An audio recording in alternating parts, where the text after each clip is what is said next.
Wonderful sir. అసలు అంటే మీరు ఇంత విజనరీగా ఇది అవసరం ఉంటుంది అని చెప్పి గ్రహించి పెట్టడం గ్రేట్ సార్. వీటితో పాటు మల్టీ స్పెషాలిటీ హాస్పిటల్ అన్నారు. ఇతర స్పెషాలిటీస్ గురించి చెప్పండి సార్. అంటే where all you take pride in? For example cardiology ఉంది, అందరూ హాస్పిటల్కి వస్తే అన్నీ కావాలని ఎక్స్పెక్ట్ చేస్తారు. సో కాంప్రహెన్సివ్ కేర్ అనేది చాలా ఇంపార్టెంట్. ఇప్పుడు మీరు ఆర్థోపెడిక్ సర్జరీలోనే తీసుకోండి. నేను ఆల్మోస్ట్ రీసెంట్గా last month I operated A patient with hip and 98 years. అంటే ఇప్పుడు ఒకసారి 20 భాగం మీకు హిప్ బోన్ ఫ్రాక్చర్ అయిందంటే ఆ ఏజ్లో నడివేదని రాదు. మీరు ఆ 98 ఇయర్స్ ఉన్నా if she gets bedridden అనమాట పేషెంట్. బెడ్ సోర్స్ వస్తాయి, బెడ్ సోర్స్ వస్తాయి.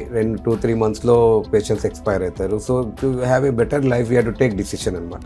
So we have done successfully in 98 years patient. She is walking now.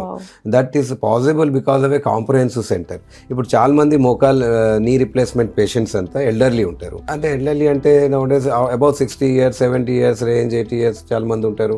Okay, కొంతమందికి ఇవాళ రేపు తొందర కూడా మొక్కలు అరిగిపోతున్నాయి, అబౌట్ 50, అది వేరే విషయం. బట్ యావరేజ్ ఏజ్ అనేది 60-65 కదా.